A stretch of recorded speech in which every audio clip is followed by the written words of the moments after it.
Oh, hey everybody. My name's John. I'm Bob. He's Bi. They're Butch. And together we are the Butch and the Bi. And this week, we had a good time digging around in some shit.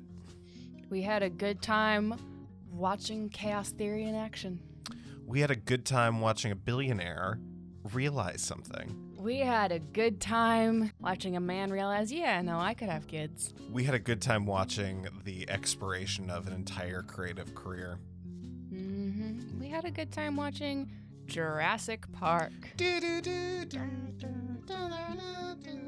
We did. Yeah. It was a good movie. Bob, I don't know if you knew that or not, but I had been told, and then it was proven, which is always a thing I find exciting. Jurassic Park is the 1993 classic film directed by Steven Spielberg and adapted from the Michael Crichton book, I think I'm saying his last name correctly, of the same name. The story follows a group of scientists and visitors who find themselves trapped on an island theme park filled with genetically engineered dinosaurs. As chaos erupts and the dinosaurs break free, the characters must fight for their survival against these prehistoric creatures. The film combines groundbreaking visual effects from ILM, Industrial Light and Magic, intense action, and thought-provoking ethical questions that still holds up today. The movie is directed by Steven Spielberg, who also directed, all the first 4 Indiana Jones movies, Jaws, E.T., The Color Purple, most recently The Fabelmans, which is based on his life. And the screenplay was developed partially by Spielberg, but Crichton, who wrote the book, actually the majority of the movie is based off of the original manuscript and not the finished book. They had already started production because they were so sure the book was going to be a hit. So, who also wrote the Andromeda Strain, the Jurassic Park book, and the book Prey. And David Coep, who wrote Death Becomes Her, Mission Impossible. He worked on the original Spider-Man script. He worked on Indiana Jones, the 2 most recent movies, so Kingdom of the Crystal Skull and Dial of Destiny, which just hit theaters. The cast is comprised of Sam Neill as Dr. Alan Grant, Laura Dern as Dr. Ellie Statler, Jeff Goldblum as Dr. Ian Malcolm, Richard Attenborough as Dr. John Hammond, Bob Peck as Robert Molden, Martin Ferrero as Donald Gennaro, B.D. Wong as Dr. Henry Wu, Joseph Mazziello as Tim Murphy, Ariana Richards as Lex Murphy, Samuel Jackson as Ray Arnold, and Wayne Knight as Dennis Nedry. The film's composed by John Williams, who has worked on everything, but most prominently Jaws, Star Wars, Close Encounters of the Third Kind, and edited by Michael Kahn, who edited the first 4 Indiana Jones movies. He's also the editor for Casper, Ready Player One, and also edited The Fabelmans. And the cinematography was done by Dean Kundry, who framed Roger Rabbit, Apollo 13, the Back to the Future trilogy, Death Becomes Her, The Mandalorian. There are a lot of ties to Death Becomes Her, which is fun for us because we did an unreleased pilot episode of a movie podcast with our friend James Jameson that we may have to release one day because it was a fun episode where we watched Death Becomes Her. Yeah, you're like, he wrote Death Becomes Her. I was like, that's all the Ian Malcolm snark. Yes. Yeah, very much so.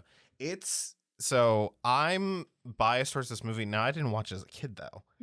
I didn't see this till I was probably in my late teens, and I liked it a lot. But then I saw it on the big screen at the Hollywood Theater when I was working there. We had snuck in one night and put it on and watched it. And that's when it clicked for me just how impressive of a movie it is. Bob, you've seen bits and pieces. You've seen one scene that you told me. I'm referring to at the beginning of the movie when we're introduced to Alan Grant and Ellie Statler. They are showing a group of tourists the archaeological dig site that they're at, and he is scaring one of the kids with a velociraptor claw. And you told me that you have a fun memory of that scene specifically. Yes. So I grew up conservative Christian. And we didn't push this hard, but I had a friend who was like really into this, which is the idea of creationism and debating creationism with evolutionists. And they point to this movie, the scene specifically being like, well, him describing their hunting patterns is all just conjecture and being like, this is the sort of thing that like, you can't just know that stuff based on the fossils that you find. And it was just sort of the like confidence of evolutionists with wild how evolutionists would be confident in their theory. Who would have guessed it?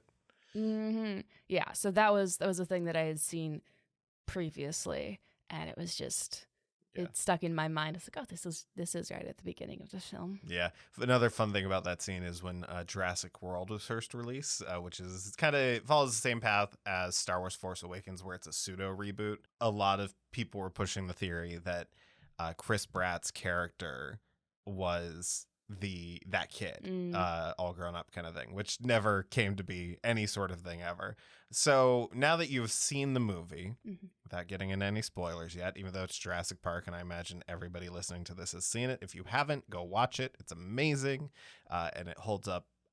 I think I would say probably one of the 90s films that holds up the best. So what were your general reaction to the movie, Bob? There are like a number of movies that I did not see as a child that are staples in movie kid culture stuff that we are surrounded by. And a number of them have been like, oh yeah, I can see why this was a thing that people really latched onto, but also here's all this problems with it, and I like doesn't hold up today, but this one really does. And it's really fun to watch a movie that everyone's like, this is a classic, and you watch it and you're like, oh yeah, this is a classic. And that was a delight for me, was just watching it, and the hype was worth it. Yeah, I really enjoyed it. It made me, after the movie, there was a little bit of, they really did reboot this, didn't they? That's like, I understand you're like, oh, the magic, but it's not like the second and the third movies are as iconic either. Yeah. Like, it's definitely a franchise that persisted just off of the back of the first one. Nothing in this franchise beats this first one.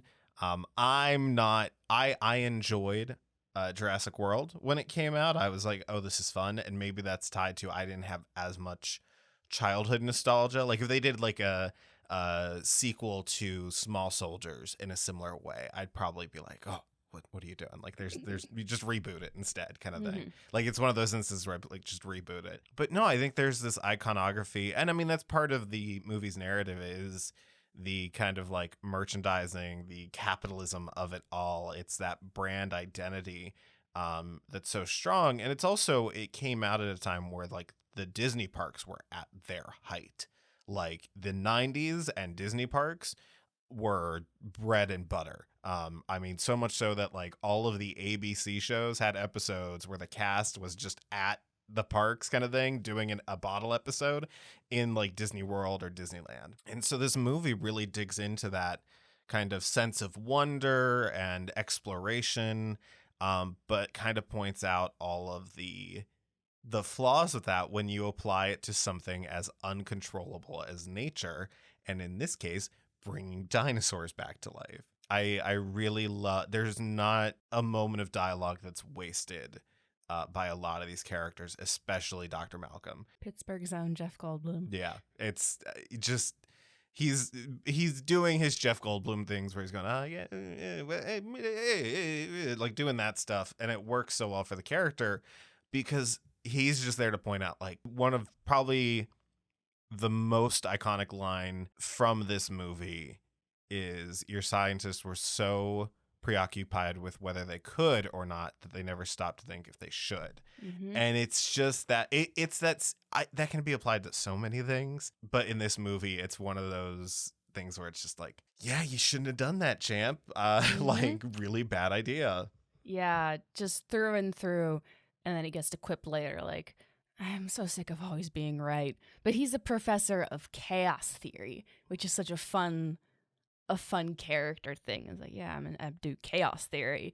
And just like, you don't know what's going to happen next. Alan Grant gets out of the car. He's like, see, we couldn't have predicted that he would get out of the car. And then she follows after him.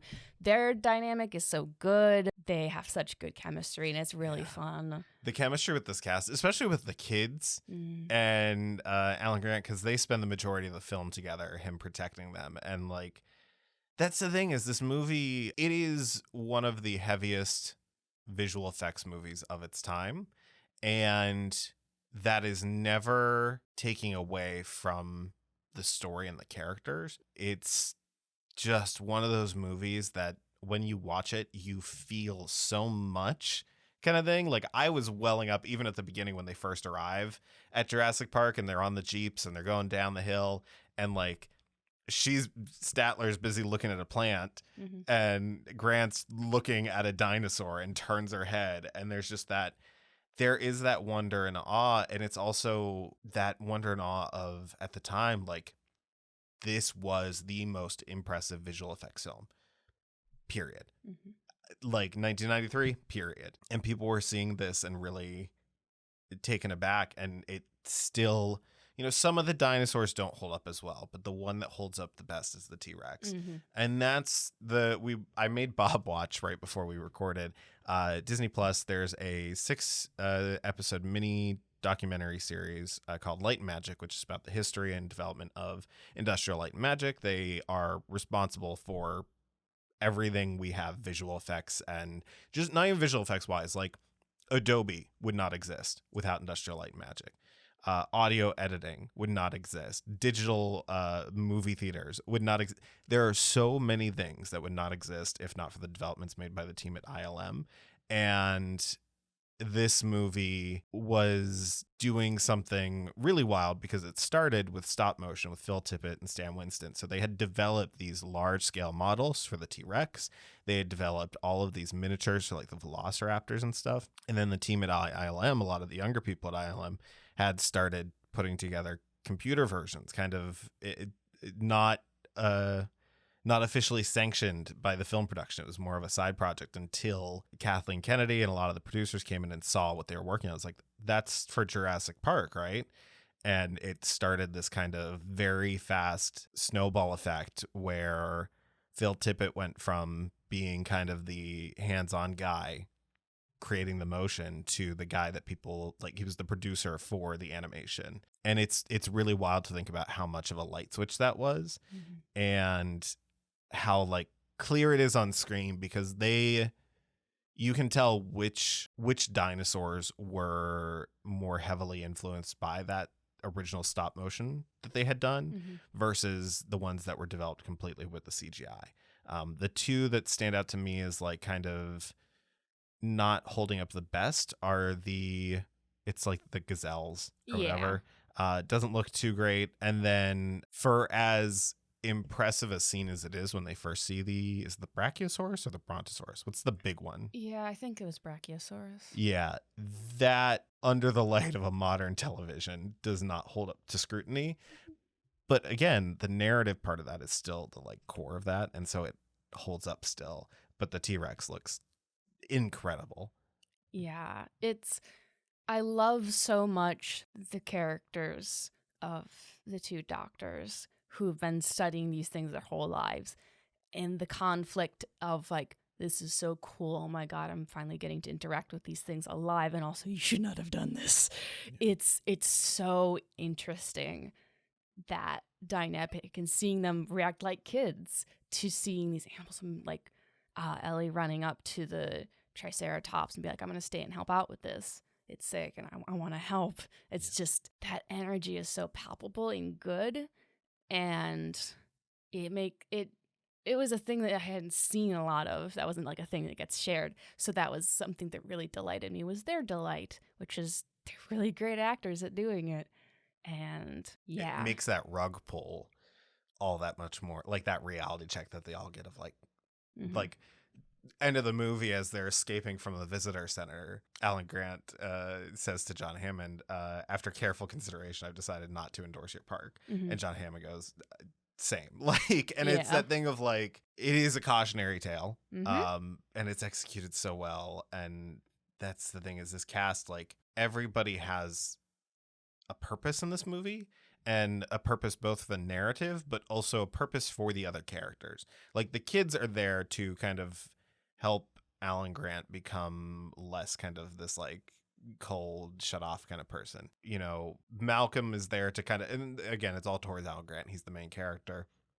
Malcolm is there to kind of like test him and push his buttons. Hammond's there to kind of be like the devil on his shoulder kind of thing of like, no, come to Jurassic Park. It'll be great. You're going to love it. And then Ellie's there as just pure compassion for the dinosaurs. And she's also there as like a big smack in the face to like a lot of preconceived notions about which characters can be the active heroes of the movie.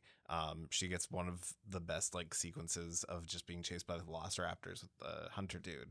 His name's always going to escape my brain. He's got the best line in the movie, which is "Shoot her, shoot her," which I use constantly, out of context, in context. Yeah, I've heard that a lot from you. That is definitely one of your favorites. Yeah.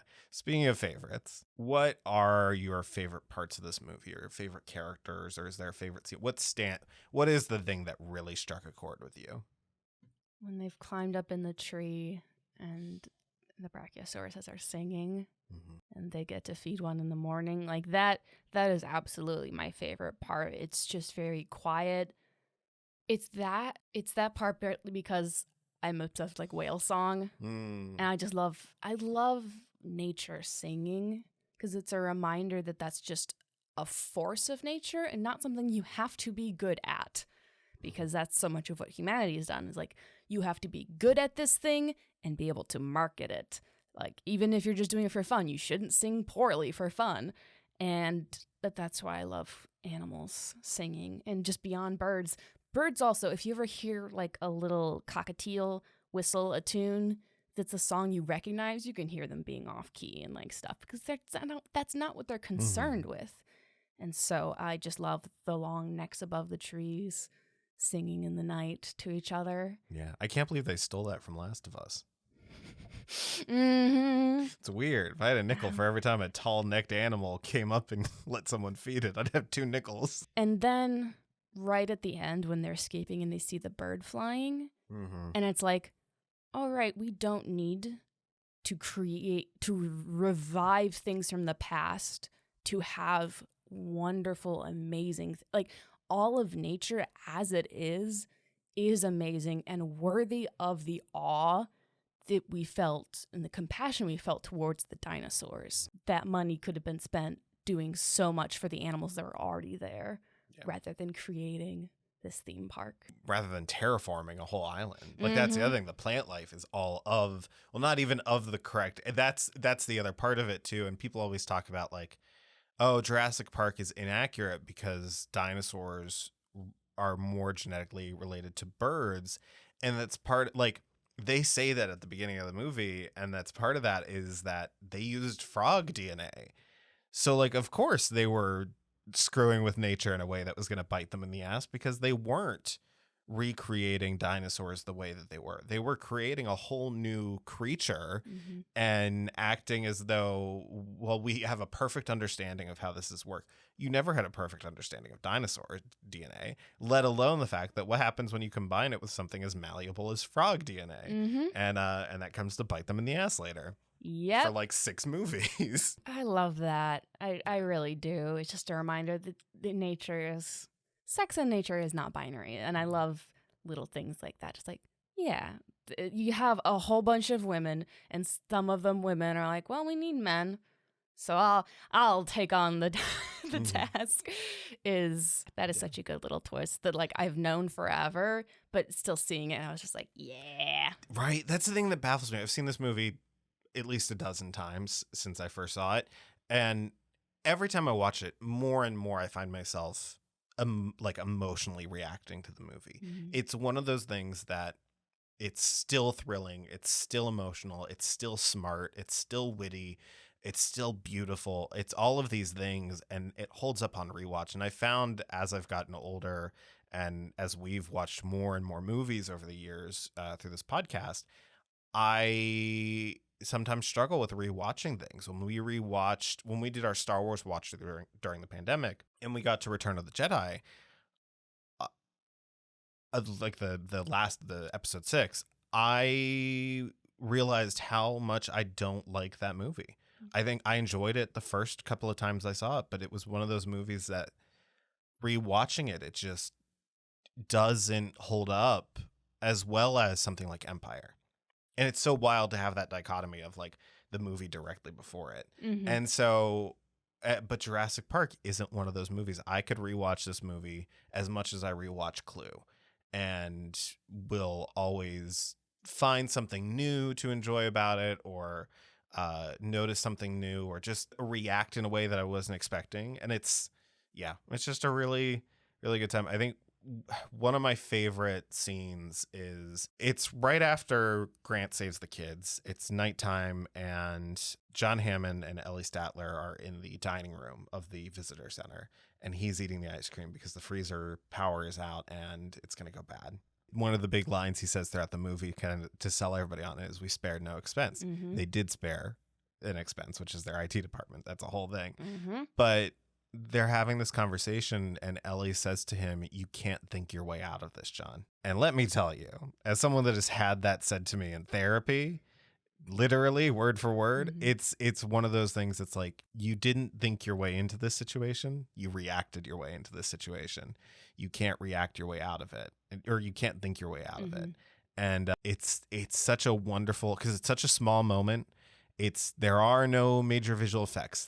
It's just, you have this beautifully designed set that evokes that this is a theme park restaurant, right? Like it nails that on the head so much. The set design for a lot of the theme park stuff is very good in this movie, and part of why it holds up so well. And then you just have the most compassionate character addressing kind of the mistake that the most obtuse character made.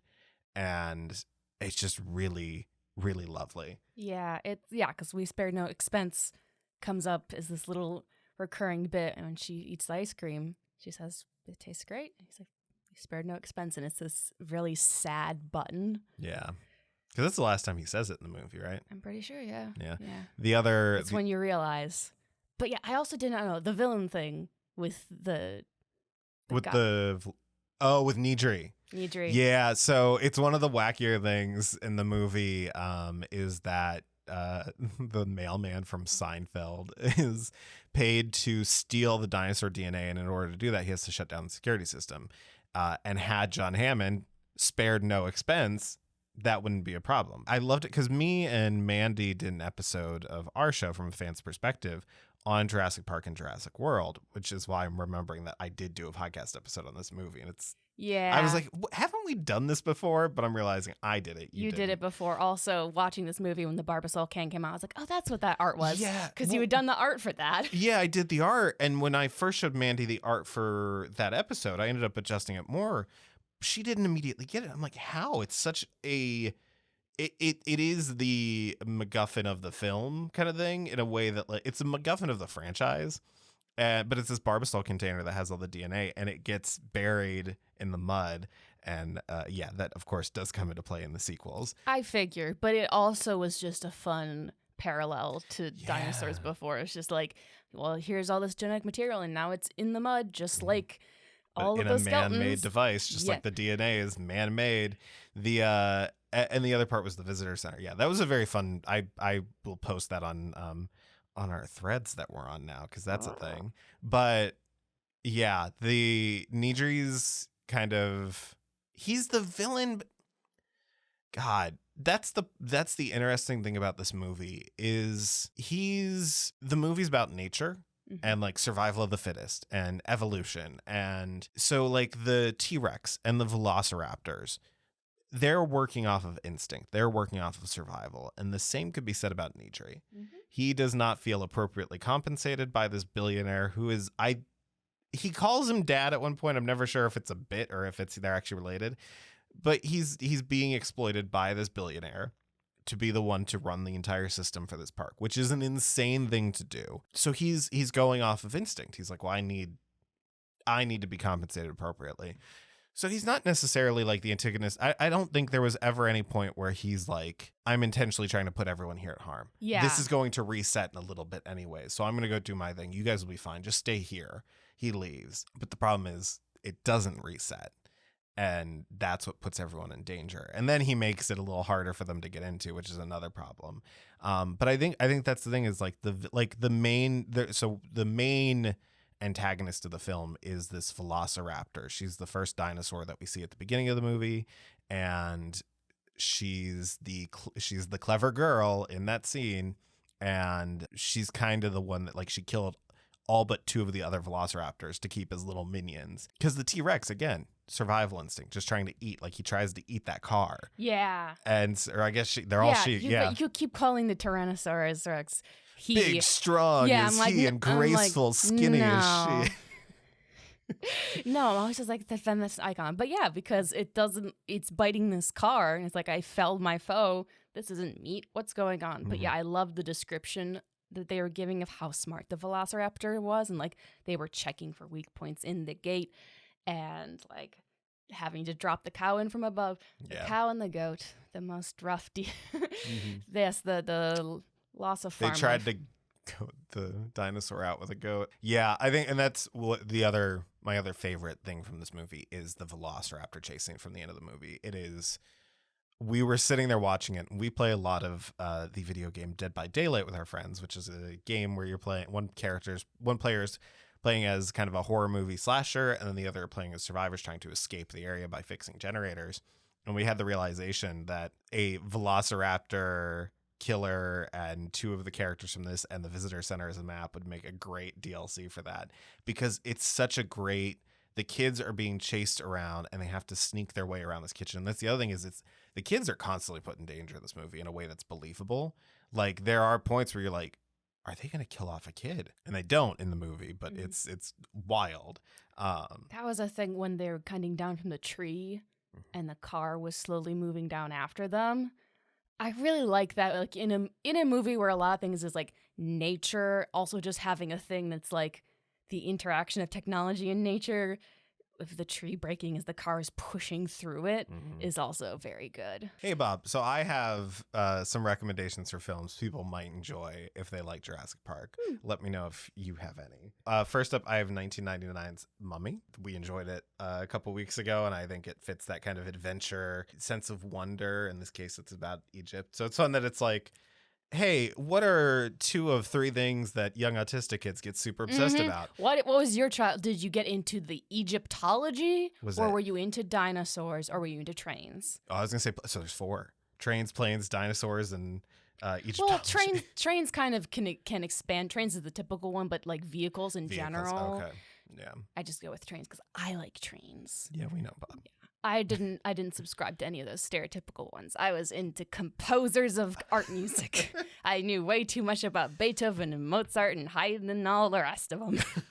Amazing. I also have 1984's Ghostbusters. It's got these very kind of witty, cool, hip scientists. These are all movies that kind of made being these careers cool. At the time, there are a lot of people that reference these characters as like the reason they got into a thing. I also have 1984's Gremlins. I think there's that kind of, it's a movie that's almost marketed as a family film kind of thing, but it's just a straight up horror movie. And that's very much the case here with Jurassic Park. Yeah, some good movies about hubris. Yeah, I feel like hubris and messing with stuff you don't understand is a good through line of the movies you have suggested. I love that. Do you have any specific, or do you want to move on to the next part? I think we can move on to the next part. Oh boy, Bob, it's your favorite part. Yeah. Trivia. Woo! So I have 5 questions. They are multiple choice, and if you answer 3 or more correctly, I will still love you. Okay. The stakes are going to get really high, and then they're going to get really low. Yeah, I mean, the first one you were going to kick me out, but I guess then this one suggests that you will still love me. What's worse, being kicked out and loved, or living here unloved? I mean, it's the emotional pain versus the literal homelessness. Exactly. Question number 1. This legendary stage actor and musical star voices the Jurassic Park tour guide vehicle. A. Greg Person. B. Richard Kiley. C. Gene Kelly. D. James Stewart. Richard Kiley. Correct. Yes. I remembered because of they our said friend. it. They say it, but specifically because of our friend Jim Kiley. So that's what I had that thought too. Yeah. So when I heard Kiley, I was like, oh, like Jim. Yeah, I was when they said it, because that was the first question I wrote when I put my notes together. Was this one, and then they said it in the movie. I'm like, well, maybe Bob will forget. But no. Thanks, Jim. Well, then these are all going to be really hard after that. Number 2, after completing Westworld, Michael Crichton developed a documentary-style drama that eventually became this hit NBC show. A, The West Wing. B, ER. C, Jag. D, Deadwood. Deadwood? Nope. It was ER. Wow. Yeah. A man of many interests. Yeah. Well, and that's a project that was developed back in the 80s and didn't get picked up till the 90s with the pilot produced by NBC. That just goes to show, don't give up on your dreams, folks. Yep. Question 3. When Nidri, the IT guy, makes his first appearance, this iconic film can be seen playing on one of the monitors. A, Jaws, B, E.T. the Extraterrestrial, C, Close Encounters of the Third Kind, or D, Indiana Jones, Raiders of the Lost Ark. These are all Spielberg films. Yeah. What was it? It was E.T., wasn't it? It was not. No. It was A, Jaws. Jaws, right. Yeah. Because this movie is just Jaws. Yeah, no, Jaws is thematic to the movie, but... Question 4. While Mr. Arnold and Nidri die nearly identically to their book counterparts, several characters that survive the movie die or seemingly die until brought back in a sequel, including Dr. Ian Malcolm, Dr. Wu, and this unexpected character. A, Tim Murphy, B, Alan Grant, C, John Hammond, D, Dr. Ellie Statler. John Hammond? That is correct. John Hammond does die a horrible death that is eventually repurposed for Lost World with another character. Cool. It just that makes sense in a book of being like, yes, you are the literal hubris getting you brought your own demise to you.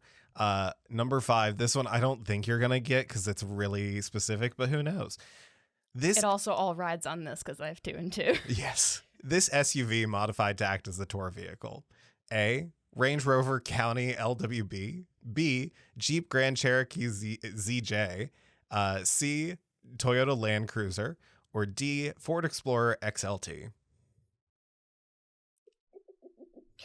Oh, I love your brain. Thanks. I love it too sometimes. Can you give me the just like one of those is a Jeep? Can you give me like the These brand? Are all SUVs. The brands? Yeah, just the brands. Like, don't do the whole thing. Like, A is Range Rover was the first one. The second one is a Jeep. The third one is a Toyota, and the fourth one is a Ford. I'm going to go Ford. The Ford Explorer XLT? That is correct. You get my love. Oh my God. Congratulations. It was a shot in the dark. Something about, I was just like, I feel like they would use Ford for some reason. That's just like. Well, and in the movie or in the book, it's supposed to be a Toyota. And then they end up, and that's actually the Toyota that I listed is the one that's used in the book. Oh my God. Yes. Also, yeah, basically every question there was tailored very specifically, except for that first one. I was like, yeah, this is good. I love, see, you're really good at this, and I just don't enjoy trivia as much as you do. You don't enjoy open-ended trivia. Yeah. I think multiple choice makes it a little more enjoyable for you, it seems. Yeah. You've seemingly had fun with these two versus the other ones. Yeah, it is easier. I still don't like being wrong, even when it's something I don't know, and I want to be able to guess correctly somehow against all odds. I Hope, Bob. That's the thing I'll take away from you first.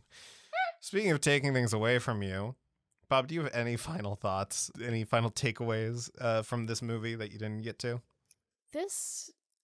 I think just my button on this is my favorite movie that has been like hyped that I've been seen of the old movies, which you listed a few of them, and I was like, yeah, Ghostbusters is still kind of weird to me, it was not as good as a whole product. Ghostbuster leans heavily on the, hey, I'm a man and I'm misogynistic. Ain't that sexy? Yeah, that was really rough. This movie does, like, Ian Malcolm's definitely like the womanizer. He's got 3 ex-wives, but he's not like creepy. Yeah, he's flirting, but he's also like admitting very charismatic. Yeah, he's charismatic without crossing the line. And I do also like that he gets injured and is all laid up, all sexy while he's out doing things. Have you seen, this is my final thought on the movie. There's a edited GIF of, so there's the scene where Grant is resting on the Triceratops and it's breathing and he's going up. Someone edited him onto Malcolm's chest as he's laying on that steel table and breathing. I also just love that like that image has shown up in so many places, and I was always like, I have no context for this, and then the context is he's a little high and watching everyone else try and figure stuff out. Yeah, good context. No, highly recommend Jurassic Park. I think honestly this and Clue might be 2 movies that, like, if I were to introduce someone to watching like older movies, they'd be two that I'd start with because they hold up so well. They're so iconic. They're so good. The cast is so good. Bob, where could the good people of the internet, assuming that's who listens to us, find you on said internet? The good people, bad people need not apply, of the internet can find me at asmallfrogart.com. Art by frog, for frogs. Others welcome. When are we going to get your frog as a dinosaur now? Is your little frog character that you have? As a dinosaur? Yeah, because they use frog DNA in this movie. Yeah. Yeah. Dinosaurs by frog, for frog. Yeah, they should go follow you because you do amazing artwork. It's beautiful. I love it, especially their like painting stuff. You have a very, very cool, like almost like if you were to take a painterly aesthetic, but apply almost like a crayon like texture kind of thing. Yeah, I've been doing more like chalkboard. Yeah, chalkboard. That's the because I did that for years at my one job. And then you can go to www.thebutchandtheby.com. That is A&D, not ampersand, because the internet does not like ampersands. And that is where you can find our link to our Threads account, which I am enjoying Threads. It's a wacky little platform that I can just spew thoughts on. We are on there at The Butch and the Bi. I'm also on there as at Chunk Lobster. Cool. Thank you so much for listening. Bye. Butch.